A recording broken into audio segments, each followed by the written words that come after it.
crockery storage. We've got the 6 large dinner plates and some spare plates that you might want to use for serving like pizza or cake on, or cheesecake or a dessert or something. Empty cupboard for storing any food. In here we have mixing bowl, jug, cheese grater, lovely little heart-shaped toast rack, coffee, tea, sugar, which will be put in a canister when I can locate one that fits in with the rest of the decor. I've not had a lot of luck tracking one down so far, but I want one that matches the rest. Salt and pepper, oil, olive oil. In this cupboard next to the oven we have your typical roasting tin, your flat baking sheets, there's a frying pan under there, a couple of saucepans, a stock pan, all brand new. Over in this area of the kitchen, as you can see, we have the kettle, which is very straightforward.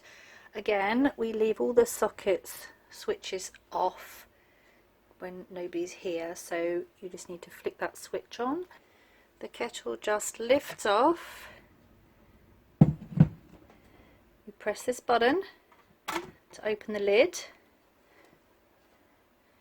fill from the sink, close back down again, pop it on the central power unit, and then just press that. Obviously it's not on at the moment, so it's not going to work. So if I switch that on, there we go, and it lights up a beautiful blue to show that it's operating. And switch off. We have a toaster here, very standard, typical toaster, nothing spectacularly different about it. Set the dial to what heat setting you want and how dark. Push down, obviously making sure it's plugged in, and if you want to stop it, just press the cancel button. All the usual bits and bobs, utensils you might need: masher, slotted spoon, ladle, fish turner, peeler, scissors, wooden spatulas, and some chopping knives too.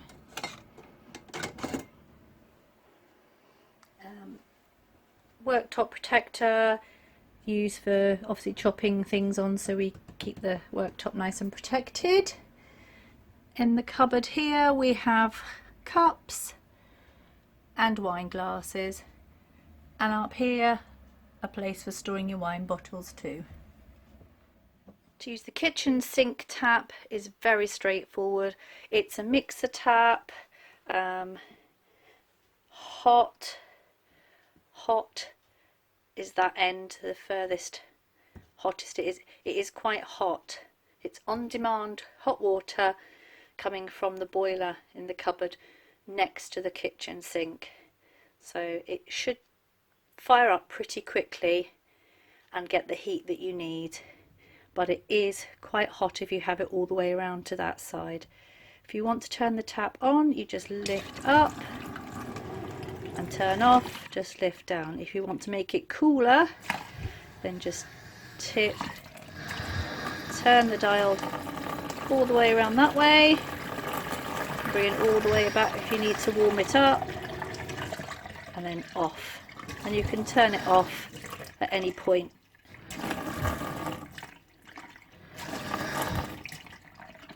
And you can hear the boiler firing up. In this drawer you have tea towels, food and freezer bags, which are great for packing your sandwiches in when you want to go out for a picnic. We've also provided some cling film and some aluminium foil if you want to do the same or use for cooking. These are fantastic. These you can fill with orange juice, smoothie, and pop them in the little ice box in the freezer, in the fridge, and they will make great little ice pops for your little ones, or even yourself. This is a nice little candle night light and diffuser. We've got fragranced wax in the top, and if it needs to, you can just switch that switch on at the back. It may be switched off when you arrive just for safety. And then don't overfill the top of the receptacle because it does tilt slightly and you don't want overflow of wax all over the worktop. Then just flick the switch at the bottom there and it gives a nice little glow, and then the wax heats up and melts and fragrances the living space. You've got the kind of things you might expect to find underneath a sink. We've got dusters, scouring sponges, dustpan and brush, antibacterial wipes, disposable latex gloves, spare bin bags for the little bin here, kitchen towel. We've got butane gas for refilling the oven lighter, and all the usual bits and bobs you might expect to see. So lime scale remover, washing up liquid is kept under here as well because it keeps the kitchen sink area a little bit tidier, antibacterial cleaner, multi-surface cleaner, window and glass, and some carrier bags, bags for life from the Lidl around the corner.